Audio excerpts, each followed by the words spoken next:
متابعينا الكرام، الجريمه اليوم غتسدينا عند واحد السيده اللي حصلوها مدخله السم الى السجن. هاد السيده هذه لمن كانت باغا تصفيها، وشنو هو السبب اللي غادي يخليها تدخل السم الى السجن؟ هاد القضيه هذه وقعوا بالسبب ديالها بزاف ديال الجرائم. بغيتوا تعرفوا شنو وقع وعلاش هاد السيده مدخله السم للسجن؟ خليكم معايا حتى التالي. ولكن قبل ما ندخل معكم في سرد احداث او اطوار الجريمه اليوم، ضروري بنشكر المتابعين ديالنا فين ما كانوا كيتواجدوا داخل ارض الوطن او خارجه، كل واحد بصفته واسمه.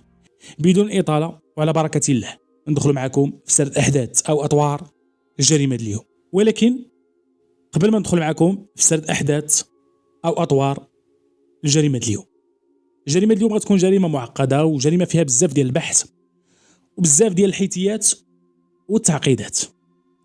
غادي نطرق لواحد الجريمه وقعت صباح يوم الاثنين في النواحي ديال مدينه صفرو، وبالضبط في واحد المنطقه او واحد المدينه او واحد الفيلا صغير الاسم ديالو البهاليل تابع النفوذ ديال الدرك الملكي. تلقاو العناصر ديال الدرك الملكي واحد الاخباريه تفيد بان واحد السيد مذبوح في المنزل ديالو. هاد السيد هذا مزوج، عنده الابناء ديالو، عنده الزوجه ديالو. الجيران ديالو كيقول لك اودي هاد العائله هادي من اطيب خلق الله، ناس اللي عمرها دار، ناس دراوش ما تسمعش منهم العيب. السيد ديما في الجمع، لا هو لا الزوجه ديالو لا الابناء ديالو. وحسب معرفتي ببعض الناس اللي قرابين ليه، بمعنى انا شخصيا تنعرف النسب ديالو، ناس الله يعمرها دار. ولكن هذه الجريمه هذه انا ما نقدرش نقول شكون اللي ارتكبها، لان البحث مازال طويل. كاين حيتيات وحدين اخرين ما نقدروش نجزموا في هذه القضيه هذه. ولكن اش غادي نقول لكم، بحكم انني حضرت في المستشفى وشفت بعض المشاهد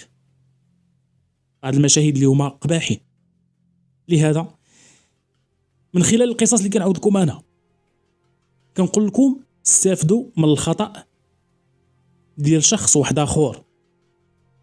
انتم كتشوفوا الجريمه راه ما عندها حتى هدف.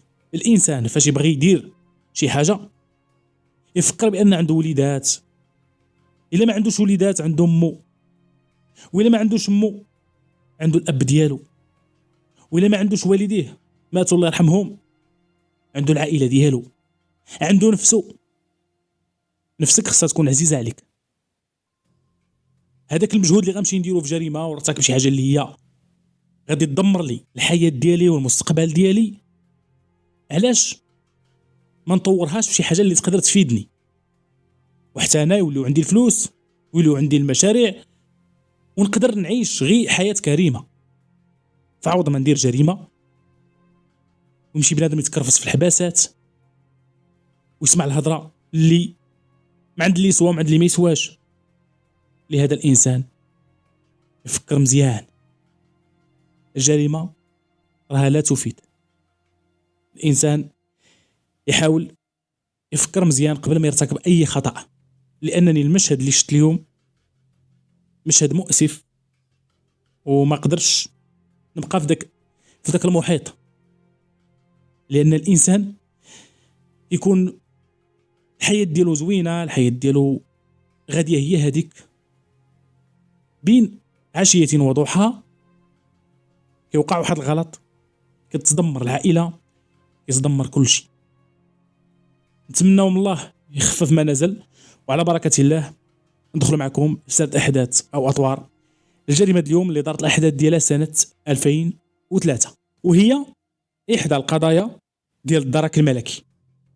واحد الفيلاج، هذا الفيلاج هذا كبير، فيه واحد جوج ديال الاصدقاء، وهما بالضبط اصدقاء ديال السوء متلاقين مع بعضياتهم غير على المشاكل. واحد الاسم ديالو طارق والثاني الاسم ديالو نبيل. طارق ونبيل تقريبا في نفس العمر ديالهم ما كيتعداش داك 27 سنه 28 سنه. العائله ديال طارق عائله ميسوره الحال، ناس عندهم الفلوس، وكانوا شي خوالو ديال طارق مزيغينه، بمعنى كيقولوا لي دير الجريمه وحنا نخرجوك منها. لان في هذا الوقت هذا كان واحد لجودان عفوا في هذا الفيلاج متواطئ مع العائله ديال طارق، بمعنى طارق كيدير المشكل كيمشيو كيخرجوه. رانا صاحبو نبيل الاب ديالو ميت، عنده واحد الام ديالو، عنده خوتو ناس دراوش ما عندهمش. نبيل وطارق كيمشيو يسرقوا هنا، يتعداو هنا، خصوصا طارق كان فيه البساله بزاف، وكان دخل على واحد السيد تعدى عليه، راجل كبير ومشى شكا، ولكن كما قلت لكم داك لاجودان كان تما متواطئ مع العائله ديالو. واحد النهار عاوتاني هذا الطريق هذا مشى دخل على واحد السيده وضربها وسرقها. جا الزوج ديالها قال لها مال، قالت له وديها شوق عليها شوق علي. السيد مشى عند لاجودان بحال يخرج في عينيه، قال لك هذا سيدي اللي ما عنده سيدو عنده لاله. هذا السيد هو والزوجه ديالو حتى هو شافوا الناس ديالو، شاف المعارف ديالو، والقضيه كبرت. لما كبرت جات واحد اللجنه عند هاد لاجودان ولقاتو بالفعل متواطئ مع هاد العائله ديال طارق، وهنا غاد لاجودان غادي يخرج على المستقبل ديالو غادي يدمرو. طارق بقى روشيرشي، وكان هو ونبيل كيرتكبوا جرائم. واحد النهار نبيل غادي يطيح على شي فلوس اللي هي مزوره، ما غاديش يوريها صاحبو طارق، بمعنى غادي يبدا يستغلها بوحدو، بدا كيصرف هنا كيصرف هنا حتى لواحد النهار غادي يشدوه، عاقوا به بانه الفلوس اللي عنده مزوره. فاش شدوه قالوا له هاد الفلوس مين جاوك؟ ما بغاش يعترف. سيدي انا لقيتهم فين لقيتيهم؟ سيدي لقيتهم لهيه. كيفاش لقيتيهم ليه؟ شكون عطاهم لك؟ شكون قال لك صرفهم؟ السيد ما معترفش. فاش ما اعترفش بمعنى الفلوس ديالو غادي تقدم العداله وغادي تحكم بالعقوبه ديال 10 سنوات من السجن النافذ. اما بالنسبه لطارق بقى مبحوث عنه في جوج ديال الجرائم.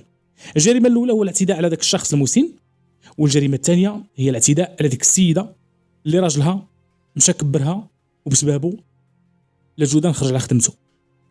نرجعوا عند نبيل كما قلت لكم العائله ديالو ناس دراوش، بمعنى ما عندوش الاب ديالو، عنده الام ديالو، عنده شي خوتو بحرام كافيين مع راسهم.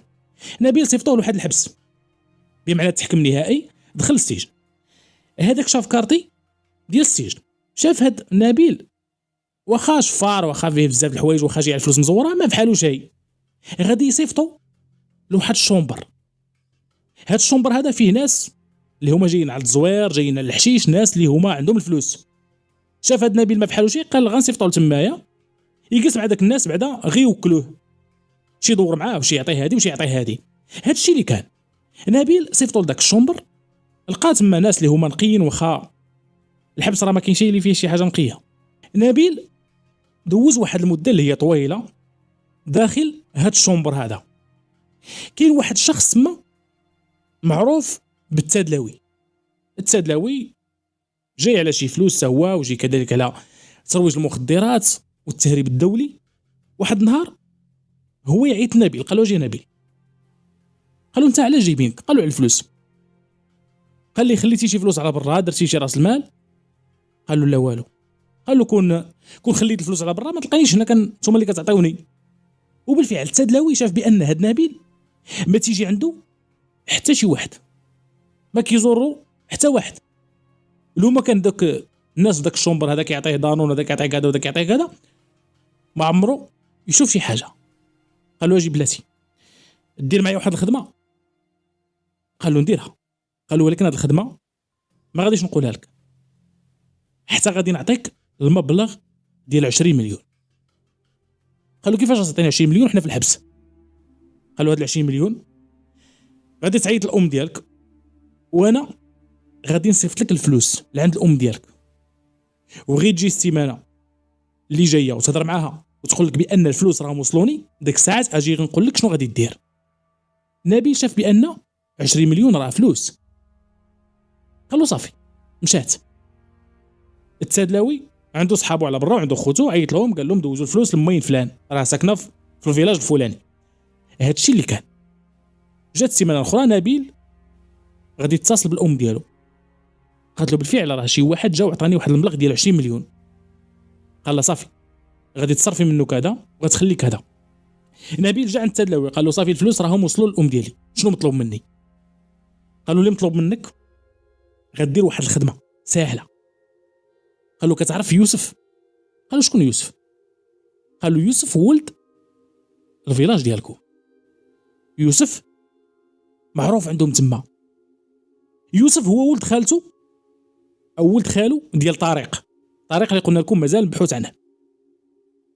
هاد يوسف هذا حتى هو في التهريب الدولي ديال المخدرات وكذا. قال له شنو ندير له؟ قال له عندك حل واحد، انت مشدود بوحديتك في هذا الموتيف ديال التزوير ديال العمله، بمعنى لقاو عندك فلوس مزغوره، علاش ما ديرش واحد الحاجه؟ قال له اما هي؟ قال له غادي تكتب للسيد وكيل العام وقول لي هذيك الفلوس راه ماشي ديالي، هاد الفلوس ديال فلان، وانا حقاره قال لي دخل الحبس ونصرف عليك، ولكن في التالي فاش دخلت الحبس وبريته هو ما دار حتى شي حاجه من داك الشيء اللي قال لي. نبيل شاف بان التدلوي دوز له مبلغ ديال 20 مليون ما غاديش يصوره وخا يبقى داخل الحبس حياته كامله. هز واحد الورقه والستيلو وكتب بانني انا كنشهد على راسي بان يوسف ولد فلان في الفيلاج الفلاني هو اللي عطاني ديك الفلوس وقال لي ودي ادخل الحبس، الا شدوك ودخلتي للحبس انا غادي نشري الحبس ديالك، بمعنى انا غنصرف عليك ونصرف على والديك، ولكن في التالي خوا بيا. هنا الوكيل العام اي حاجه جاتو من داخل السجن، لان اسرار كيخرجوا من داخل السجن، غادي يفتح تحقيق في هذه القضيه هذه. جاو العناصر ديال الدرك الملكي سمعوا نبيل داخل السجن. نبيل قال لهم سيدي بالفعل يوسف هو اللي كان عنده دوك الفلوس عطاهم لي، وانا حقا فاش شديتهم عندي ما بغيتش نقر به، لانه هو وعدني قال لي الا شدوك انا غنصرف على عائلتك ونعطيك الفلوس وانت داخل السجن، ولكن ما عطاني والو. هنا نبيل راه غير كيكذب على يوسف. مشاو العناصر ديال الدرك الملكي قلب هنا قلب هنا تشدوا يوسف، يلا معنا ياك لاباس؟ قالوا يلا معنا وتعرف. داوه قالوا له ودي كتعرف نبيل ولد الفيلاج ديالكم مشدود على التزوير ديال الفلوس؟ قالوا كنعرفوا. وقالوا لي ذاك السيد راه كيتهمك بانك دوك الفلوس اللي شدوا عنده راه ديالك وما بغاش يجبدك لانك كنتي موعدو تعطيه شي فلوس وموعدو تصرف عليه داخل السجن. يوسف قال له ما ودينا داك السيد ما عندي به حتى علاقه. قالوا لي شوف الا كان ظلمك ذنوبك على رقبته، حنا عندنا اوامر وغادي تقدم وداك الساعات ديروا المواجهه مع بعضياتكم. الوكيل العام غادي يدير مواجهه بين يوسف ونبيل.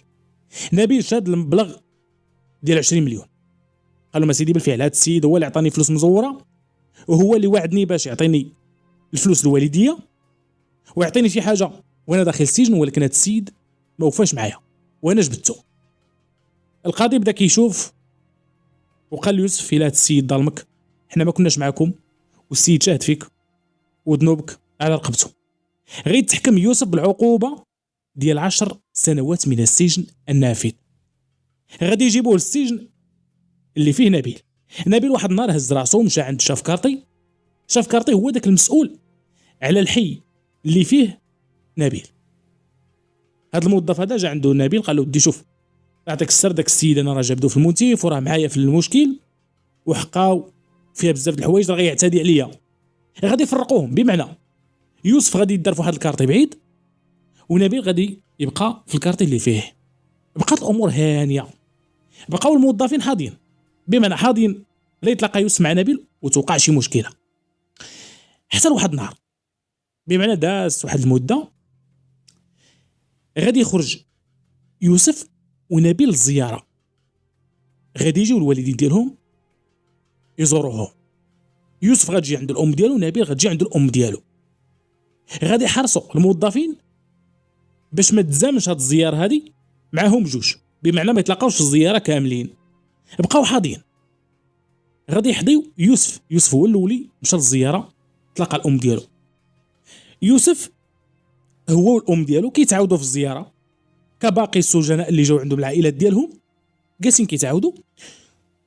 واحد البلانطو هو واحد السجين كيكون كيعاون الموظفين ديال السجن داخل السجن، حتى هو كيكون محكوم وكيكونوا عاطين واحد البلوزه او واحد اللبسه كيكون مميز على السجناء لانه كيعاون الموظفين.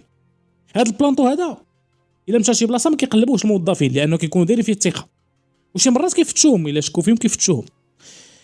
هذا البلانطو غادي يجي عند الموظف اللي واقف في الباب ديال الزياره. هذا الموظف هذا كيكون كيفتش السجناء فاش كيكونوا خارجين للزياره وفاش كيكونوا داخلين من الزياره. جا عنده هذا البلانطو قال له ودي راه البلانطو الفلاني راني شفتو شد واحد القرعه من عنده واحد السيده. هذا الموظف قال داك البلانطو قال له رصا ما دير حتى شي حاجه، علم الزملاء ديالو وقال لهم البلانطو الفلاني فين ما كان حضروه. بداو كيقلبوا عليه هنا حتى جابوه مينط، بمعنى دايرين له المينط داخل السجن. فتشوا الملابس ديالو جبدوا واحد القرعه. هاد القرعه هذه ماشي شي قرعه كبيره، وانما واحد القرعه صغيره بحال دوك القرعات اللي كيديروا ديال تقطير الودنين او تقطير العينين. جبدوها قالوا ليه هادشي شنو هو؟ قال لهم سيدي ما عرفتش. شكون عطاها لك؟ اسيدي عطاتو له واحد السيده. شكون هاد السيده؟ قال لهم سيدي مين يوسف، الام ديال يوسف. مشاو كيجريو لقاو هاد الام ديال يوسف خرجات مشات من الزياره، جابوا ولدها قالوا ليه هاد القرعه هادي واش ديالك؟ في الاول بغا ينكر ولكن في التالي قالوا ما سيدي ديالي. شنو فيها؟ السم. الموظفين الشعر ديالهم وقف. كيفاش السم؟ لمن باغي تعطيه؟ قال لهم بغيت نعطيه النبيل نقتلو. وكيفاش باغي توصلوا انت النبيل وانت الكارتي ديالك بوحدك هو الكارتي ديالو بوحدو؟ بمعنى هنا غادي يمشي واحد السلسله، هذاك البلانطو غيعطيه شي واحد وشي واحد غيعطيه شي واحد. قالوا لاشي، جابوا داك البلانطو قالوا لي انت هاد السم هذا فاش شديتيه من ام يوسف لما كنتي غتعطيه؟ قالوا ما سيدي السرجان. السرجان حتى هو كيكون واحد السجين داخل الاداره، ولكن كيكون كيحكم في هاد الاشخاص اللي كيكونوا تيخدموا داخل السجن، هو اللي كيكون مكلف بهم، كيتسمى السرجان حتى هو مسجون. مشاو جابوا داك السرجان مينط، بمعنى دايرين له الاصفاد. قالوا ليه نتايا كنتي متفق مع البلانطو باش يجيب لك واحد القرعه فيها السم لمن كنتي باغي تعطيها؟ قالوا ما سيدي بغيت نعطيها للكويزيني. الكويزيني حتى هو كيكون واحد السجين مكلفينه كيسخن الماكله للسجناء. مشاو جابوا داك الكويزيني. هذاك الكويزيني حتى هو غيعترف.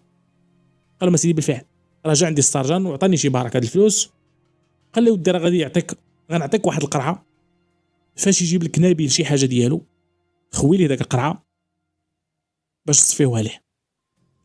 هنا غيتعتقل البلانطو الاول وكذلك السرجان وكذلك الكويزيني ومعاهم يوسف قالوا ما سيدنا الام ديالي ما فراسها والو، لانني انا اتصلت بخويا وقلت لخويا دير لي شي قرعه السم وعطيها للام ديالي وقول لها هذه راه واحد التقطيره اديها لفلان. الام مسكينه على نيتها جايبه التقطيره للولد ديالها لانه قال لها راني ودني كيضروني او عيني كيضروني. جابوا الام حتى هي بحثوا معاها قالت لهم سيدي انا ما فراسي شي، انا فراسي بانني نجيب الدواء، انا كون سحبني داك الشيء راه ما ندخلوش. الام بحثوا معاها تلقاها ماشي بحالتها، بقى البحث جاري على الاخ ديال يوسف حتى هو بقى مبحوث عنه حتى غيتشد من بعد. غادي يتقدم يوسف مره اخرى للعداله هو وداك البلانطو والسرجان والكويزين، وغيتحكموا بالعقوبه ديال 5 سنوات زياده على العقوبه اللي عندهم. بمعنى يوسف كانت عنده العقوبه ديال 10 سنوات زادوا ليه 5 ولات 15 سنه.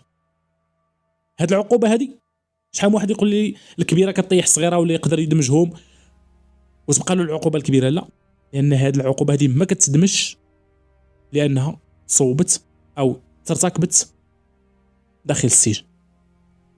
على اي غادي نرجعوا للموضوع ديال نبيل عارف راسو بانه مستهدف، بدا حاضي راسو من يوسف غادي يجيبوا الاخ ديالو حتى هو وغادي تحكم بالعقوبه ديال 5 سنوات.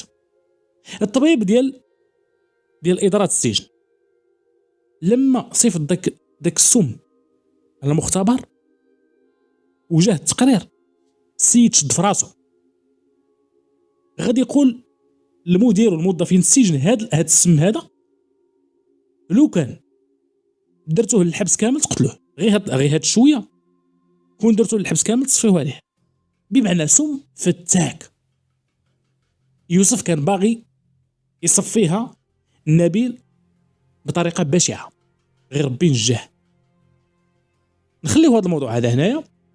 غادي يدوز نبيل عقوبه ديال 10 سنوات، بمعنى تشد في 2003 خرج في 2010. يوسف بقى في السجن لانه دخل مور الاعتقال ديال نبيل تقريبا بشي سنتين، وزيد عليها 5 سنوات، بمعنى باقي له 7 سنين عاد يخرج. نبيل خرج، ولكن ما غاديش يتلاقى مع صاحبه طارق، لان طارق يوسف كيجيه العائله ديالو، ولاد خالو او ولاد خالته، بمعنى ما تدور بيا ما ندور بيك. نبيل عاوتاني رجع لعوايدو، ضرب هنا سرق هنا كذا كذا، ما نساش داك الهوايه ديالو، الهوايه ديال ولاد الحرام. طارق باقي باسل، بمعنى مازال كان شي عرس يدير له الروينه، كان شي فرح يمشي يرونو. واحد النهار بالضبط من سنه 2014 هاد الطريق هذا كان جالس في واحد القهوه في الفيلاج. هاد القهوه دي كان بادي فيها واحد الماتش وكيتفرجوا فيها، كيتفرجوا الناس ديال الفيلاج كلهم هبطوا تما يتفرجوا، وفي نفس الوقت وفي نفس النهار كان واحد العرس. هاد العرس هذا خارج الفيلاج تقريبا بواحد المسافه ديال كيلومتر واحد، بمعنى الناس او الرجال ديال الفيلاج اللي معروضين غادي يتفرجوا في الماتش، وغي سالي الماتش غادي يطلعوا باش يسهروا عند داك الناس ويتعشاو عندهم. هادوك الناس اللي عندهم هاد العرس، واحد السيد مزوج البنت ديالو، سيد درويش على قد الحال، البنت ديالو حتى هي فرحانه غادي تتزوج، عنده ولادو حتى هما خدامين ودايرين المستقبل ديالهم، ناس دراوش ما عندهمش مع المشاكل، بمعنى ماشي دراوش وهما ما عندهمش الفلوس، لا دراوش لانهم واخا عندهم الفلوس ناس داخلين سوق راسهم، ما كيتعداو ولا حد، ما كيتسبوا مع حد. هذيك الليله سالاو الناس الفراجه في الماتش، طلعوا للفرح، كل شيء كان كيتسنى طارق، لان طارق اي فرح في الفيلاج ولا في النواحي الفيلاج تيرونو. طارق طلع لذاك العرس، اول حاجه وقف واحد البلاصه، بداو الناس كيشوفوا فيه، عارفين هذيك الليله ما غاديش تكمل بخير، الروينه وصافي. واحد اللحظه هو واقف وبين بانه اما متناول مخدرات او القرقوبي او شي حاجه بحال هكذا. السيد هاز معاه شي حاجه، بمعنى هاز شي موس لها شي حاجه باش يرون داك العرس. واحد اللحظه غادي يجي الاخ ديال العروسه، جا عند طارق عنقو، قال له شي حاجه في ودنيه، طارق ضحك، مشى معنقو، بمعنى خرجوا من داك الفرح او من داك العرس ومشى في واحد الاتجاه. من تما طارق ما ظهر، الناس دوزوا العرس ديالهم بخير، ناشطين، تعشاو الناس، العروسه مشات لدارها، الامور هانيه الحمد لله. لا غد ليه في الصباح هاد العرس هذا كيما قلت لكم جاي في واحد المنطقه منعزله على الفيلاج، كاين واحد المسافه بينها وبين الفيلاج، وكاين واحد البيستا كتدخل عند هاد البلاصه هذه. كاينه واحد الشعبه، في هاد الشعبه هذه غادي يعثروا على واحد مقتول، واحد الاسم ديالو السرسار. هاد السرسار شكون هو؟ وهو الاخ ديال يوسف اللي راه في السجن مقتول داخل السياره ديالو. هاد السرسار هذا لما نزل الفيلاج خبروا الدرك الملكي وجاو الدرك الملكي تما والروينه والفضيحه، السيد مذبوح داخل السياره ديالو. غادي يعثروا على عده ضربات في الجسم ديالو، بمعنى تضرب وتذبح. اللي كان باغي يصفيها له ولا اللي كانوا باغيين يصفيوها ليه راه كانوا باغيين يصفيوها ليه باي طريقه. غادي تخبر النيابه العامه كيف العاده غادي تعطيهم الاوامر باش يحرصوا على مسرح الجريمه، تم يوصلوا العناصر ديال التشخيص القضائي وكذلك بريغاد جوديسيال، اي المركز القضائي التابع للدرك الملكي. جاو تما هزوا البصمات من داخل السياره، هزوا البصمات، صورت الجثة، تهزت نحو مستشفى الأموات قصد تشريح للوقوف على ملابسات الوفاة وتحديد التاريخ ديال الوفاة. على أي السيد ما لقاو معاه لا فلوس لا حتى شي حاجة، مقتول في البلاصة ديال الشيفور، بمعنى السيارة ديالو جالس كيسوق تقتلو. أول حاجة فمن غيشكو؟ غادي يشكو في طريق، واخا طريق هاد السرسار كيجي من العائلة ديالو يقدر يكون هو اللي صفاها ليه، لأن الدرك الملكي كيعرفوا طريق باسل ومبحوث عنه وأي فرح كيكون فيه. بمعنى هاد السرسار اللي هو خو يوسف السيارة ديالو لقاوها متجهة في الجهة ديال العرس، بمعنى بحال اللي كان طالع للعرس تلقى شي واحد صفاها ليه، غتجي واحد الخبر بأن طريق راه كان وسط العرس، وراه جا الأخ ديال العروسة ومشى معاه، بمعنى من داك الساعة مظهر غادي يجيبوا الأخ ديال العروسة اللي يشد أو اللي خدا معاه طارق. قالوا لي انت فاش جا طارق انت جيتي عنده وديتيه فين ديتيه؟ قالوا ما سيدي حنا غير جيت عنده قلت ودي هذا الفرح ديال اختي الله يعطيك السر اجي تعشى اي حاجه بغيتيها مرحبا، وانت خصك تعاون معنا، انت دابا راك ولد الفيلاج وانت خصك تحامي علينا، راه اختنا هذه احتاجتي شي حاجه راه حنا موجودين. قال لي صافي دخلناه البيت عطيناه يتعشى، صافي خرجتو من واحد الباب قال لك صافي غيمشي بحالو مشى. قالوا لي شمن الباب خرج منها؟ قالوا ما سيدي الباب اللورانيه كاين واحد الباب صغيره. قالوا لي داك الباب الا هبط منها واش غادي يخرج في داك البيستا فين تلقى ولد خالته او ولد خالو مقتول؟ قالوا ما سيدي راه كتوصل تما. مشاو شافوا داك الباب، هذيك الباب كتشوف في الاتجاه ديال البلاصه اللي تلقى فيها السرسار مقتول، بمعنى طريق تعشى السيد مقرقب هبط صفاها لولد خالو او ولد خالته ومشى بحالاته، بقى البحث جاري على طريق ما ظهر ليش اثار.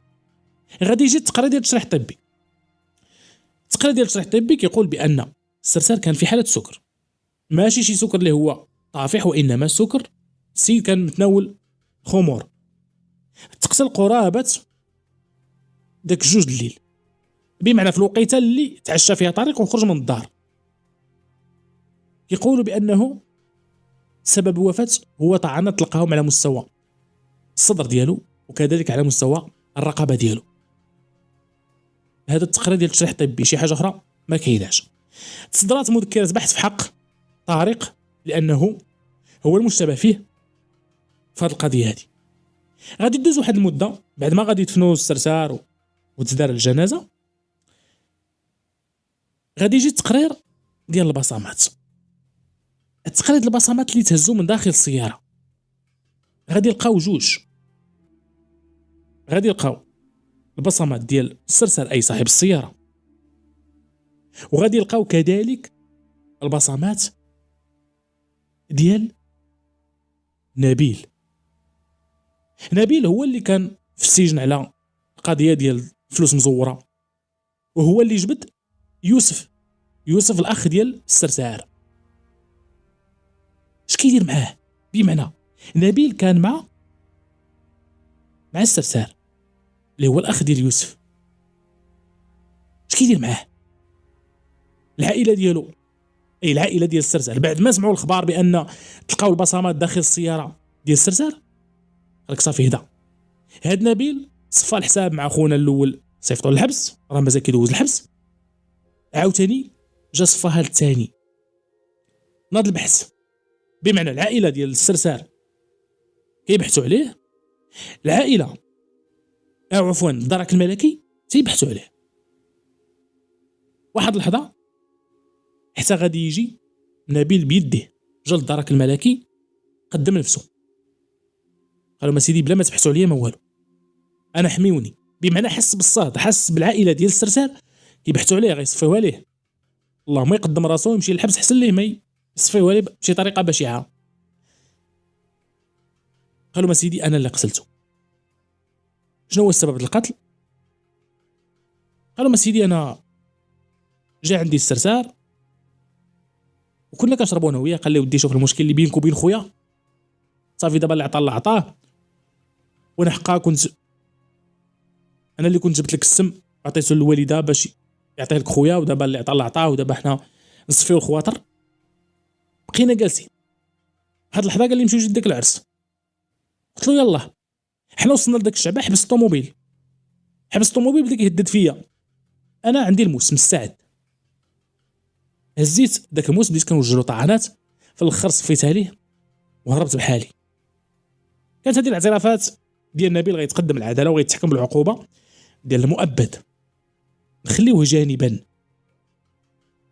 اذا طريق بريء من هذه القضيه هذه، شو هو اللي قتل؟ فين هو طريق؟ العلم لله.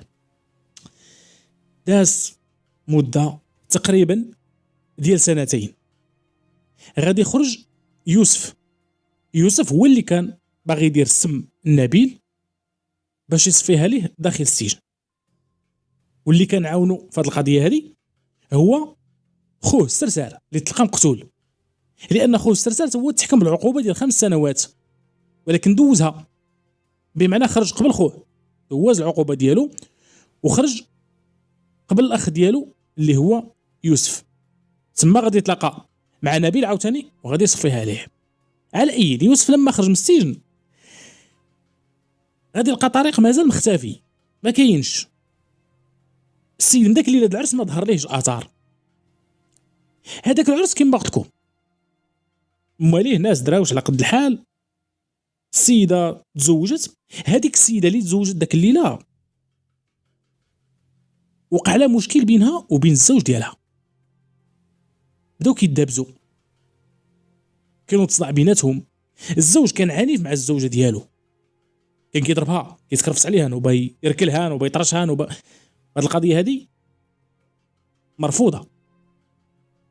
المراه باش تضربها وباش تكرفس عليها حشومه، لان المراه كتبقى غير مراه. هي العيالات شي مرات راه كيعصبوا، ما نكروش هاد القضيه هذه، كيعصبوا يجننوا كاع. ولكن علاش كنقول لكم انا في هاد القصص الانسان يمتلك الانفاس ديالو، يرد بالو في الوقيته ديال الغضب يمتلك الانفاس ديالو، لان شحال من واحد مراته كتكون حامله وفي داك الوقيته ديال الحمل وكتكون هي مرونه، شحال من واحد ركل مراته في داك اللحظه هذيك طيح لها الترابي، قتل لها الترابي في الكرش ديالها. اللي تحكم بالعقوبه ديال 7 سنوات على هذه القضيه هذه، في ساعات غضب كيتندم مع الحاله، هو قتل التربيه اللي كان فرحان باش تجي داك البنت ولا داك الولد يفرح ويدير لها السبوع وكذا، كيلقى راسو مراه مطلقه والبنت تقتلات وهو في الحبس، دمار شامل بسبب خطا بسيط. لهذا الانسان يمتلك الانفاس ديالو. على اي نرجعوا عند هذا الزوج والزوجه، وقعوا بيناتهم صداعات. خوتها كما قلت لكم ناس دراوش ولكن عندهم الفلوس، في هذا الوقت هذه تزادوا لهم الفلوس. شافوا اختهم كتاكل العصا، واحد النهار جاو عندها قالوا اسمع اختي، هذاك السيد كيعتدي عليك وكذا، بيناتكم تربيه صافي، طلقي منه واجي، حنا قادين بك. في الاول كانت كتردد لان الطلاق راه صعيب، الابغض الحلال عند الله هو الطلاق، ولكن شي مرات الطلاق كيفك، اللهم الطلاق ولا الانسان يخرج على حياته. على اي السيده بدات صابره، ولكن في واحد الوقيته شافت خوتها في جنبها وهي تنط دفع ورقه ديال الطلاق. عيطوا لهم المحكمه. انتم راكم عارفين القاضي لما تيعيط الازواج اللي باغيين يطلقوا راه كيعطيهم واحد المده يقدر يتراجعوا، يوقع بيناتهم الصلح، ما كيبغي شيء داك الساعه يفرتك ليهم العش. ولكن الزوجه واخا الزوج ديالها اعتذر منها وقال له ودي ندير لك التزام، ما عاودش نتكرفس عليك، ما نعاودش هذا ونعتذر وكذا، قالت له والو انا غير طلقني. بمعنى السيده مشحونه مزيان. على اي خرجوا من داك الجلسه، غادي يلقى خوتها في الباب. خوتها بداو كيتهكموا عليه، والله اختنا تنديوها ولا تنديروا ولا تنفعلوا. السيد حس بالحقره، قال لهم شوفوا انتوما باغيين تفركتوا الشمل ديالي بيني وبين مراتي وولادي، راه غادي نفرتك لكم حتى نتوما الشمل ديالكم. هما جاتهم هضره عاديه ولكن تخفي وراءها عده اسرار. السيد ما رجعش للدار، هبط نيشان للمدينه، طلع لعند الوكيل العام، استقبلوا الوكيل العام، ياك لاباس؟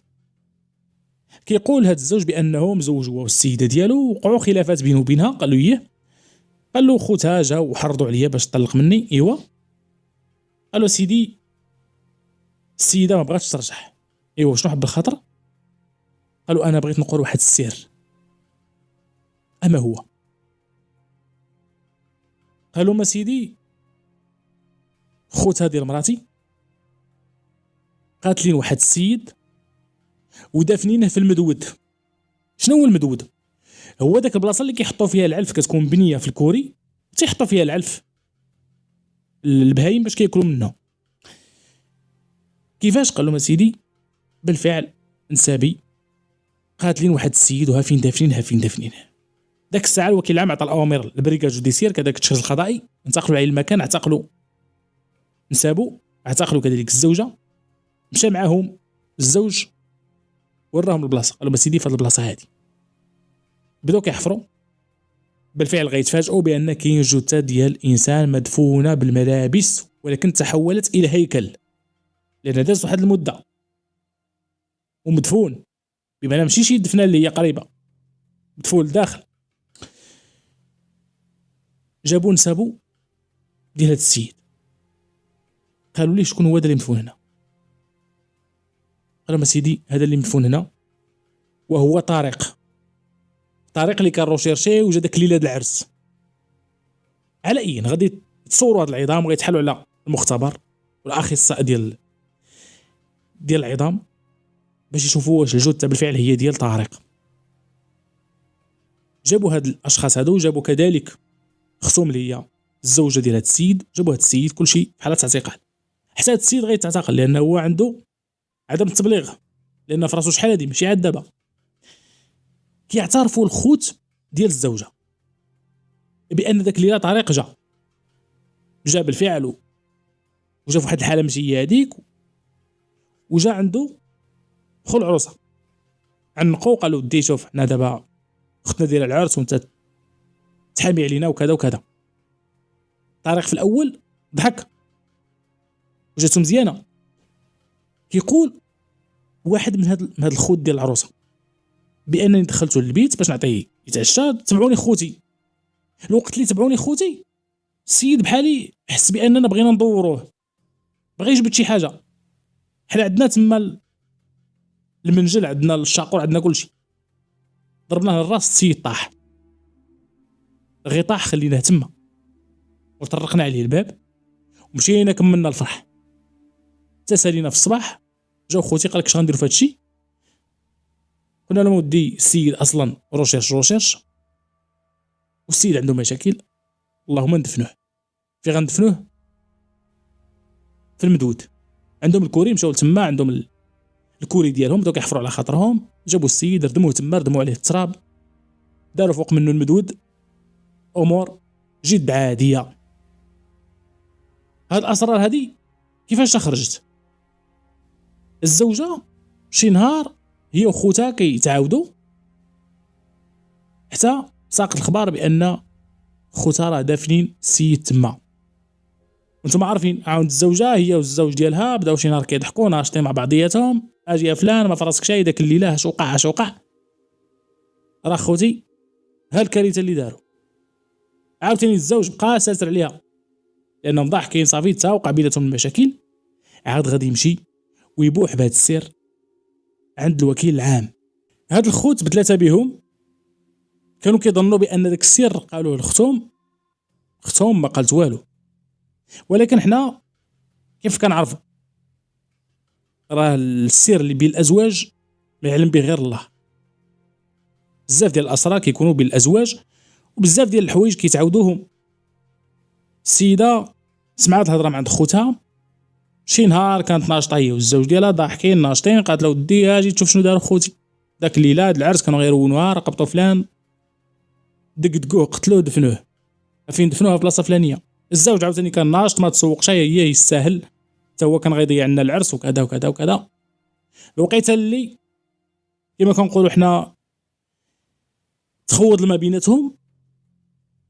السيد ناض مشى دار ديكلاراسيون حتى هو، وغادي تلقى بالفعل، او غادي تلقى عفوا بالفعل كاين جريمه قتل.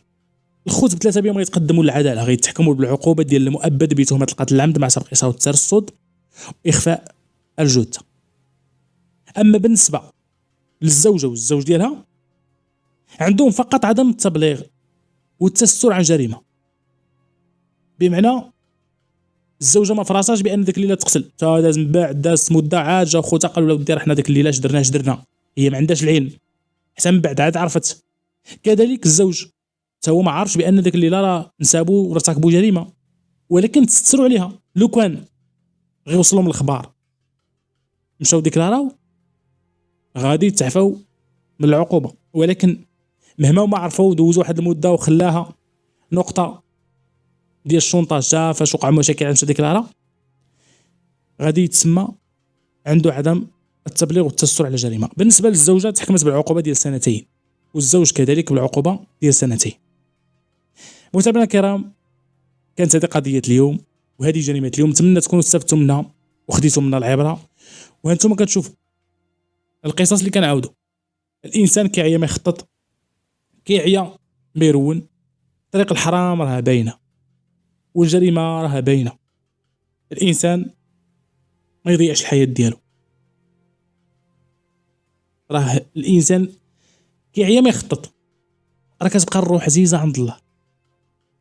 لهذا قبل ما يدير شي حاجه بنادم يفكر، ماشي غا صفر لك الشيطان في ودنيك نضرونها وقول الحبس حقا ما كيدخلوا لي غير رجال، الحبس ما كيدخلوش الرجال. مازال شي واحد مسكين قدر عليه الله في شي حاجه ما كانش ينويها، ولكن بنادم باش ينوض يرتكب جريمه ويخطط ليها راه ماشي، راه ما مكتب ليه شي الله، هذاك الشيء راه كيديروا بيديه. مازال الانسان شي مرات وقع له شي مشكل ودفع شي واحد داك ما كانش ينوي يقتلو، طاح على شي درجه مات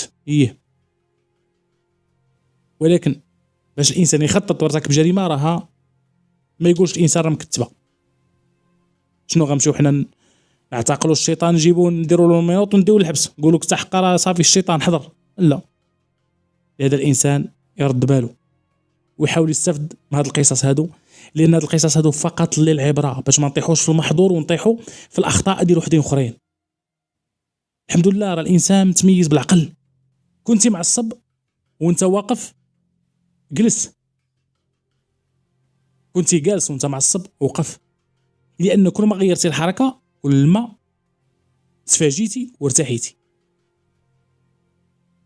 لهذا الانسان يرد باله، راه فوقتاش كيحس بالندم الانسان الوقت اللي كيبداو يطرقوا موراك البيبان وكتسمع السوارت كيطرقوا الله يستر 7 البيبان،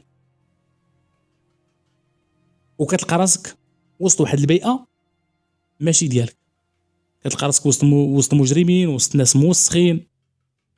في الحبس كاين الناس اللي قدر عليهم الله ما كنكروش ونقيين، ولكن الحبس راه واد راه كيبقى وسخ. داك الساعه كتندم. الوقت اللي كتلقى راسك عندك الشمس محدوده، عندك الشتاء محدوده، عندك حتى الفسحه اللي كتخرج الدور فيها الله يستر داخل السجن محدوده، عندك مقسمه مثلا كارطي الله يستر في 3 ديال الطبقات، عندكم ساعه مقسومه بمعنى ثلث ساعه في ثلث ساعه في ثلث ساعه، 20 دقيقه نفس الكارطي هي ساعه كتدخل بحالك ما كتشبعش حتى الرحمه ديال الله، حتى الشمس ما كتضربش فيك مزيان. والديك كتبغي تهضر معاهم في التليفون وقت محدود ما تشبعش منهم، يجيو عندك الزياره وقت محدود، يمكن انت مازال كتعاود معاهم انت كتلقى نوض دخل بحالك. هاد نوض دخل بحالك ما خش الانسان يوصل ليها. انا بغيت نطول معكم في هاد الخاتمه باش تعرفوا السجن كيف داير، لان المتابعين اللي اللي كيتابعوني في هذه القناه، بغيتكم نوصل لكم واحد الفكره، وانتم كذلك اللي كتعرفوا شي ناس عندهم هذه العقليه الاجراميه زيدوا وصلوا لهم الفكره، لان راه بنادم كيدمر المستقبل ديالو. الله يهدي ما خلق، هادشي اللي نقولوا. متابعينا الكرام، كانت هذه قضيه اليوم وهذه جريمه اليوم، نتمنى تكونوا استفدتوا منها وخديتوا منها العبره. والقصص اللي كنعاودوه هما قصص واقعيه مستوحاه من الواقع، واي تشابه في الاسماء او الاحداث او الاماكن فهو من باب الصدفه ليس الا. بعض الاحيان احنا كنغيروا الاسماء والاماكن احتراما لذاك الناس اللي وقعت عندهم ذاك الجريمه، لان الهدف ديالنا من هذه الجريمه هذه هو الانسان يستفد من الخطا فقط. قصه هي للعبره، حنا ما عندنا غرض بالشخص او شكون دارها او شكون هذا، ولكن عندنا الغرض بالجريمه. حنا كنهضروا على الجريمه، اما الشخص سميتو ما هياش ولا العنوان ديالو ما هياش او الفيلاج او المدينه ديالو ما هياش، ماشي سوقنا. حنا كنعاودوا الجريمه، حنا خصنا نستافدوا من الجريمه، ما عندناش الغرض فين وقعت. الى عجبتكم الحلقه بارطاجوها مع الاصدقاء ديالكم، وكثروا لنا من التعاليق وكثروا لنا من اللايك باش نواصلوا في نشر هذا المحتوى. وبغيت نستغل الفرصه نوجه التحيه لواحد المتابعه ديالنا، ما كتخليليش الاسم لان شحال مره طلبت منها تخلي لي الاسم، ولكن ما كتخليليش، كتقول لي دير لي التحيه وانا ما عرفتش لما غادي ندير التحيه. كتقول لي دير لي التحيه انا متابعه ديالك من طنجه، حسب ما في الاسم ديالها فاطمه مريني. تحيه لفاطمه المريني، وتحيه الناس ديال طنجه، وتحيه للمتابعين ديالنا كاملين بدون استثناء.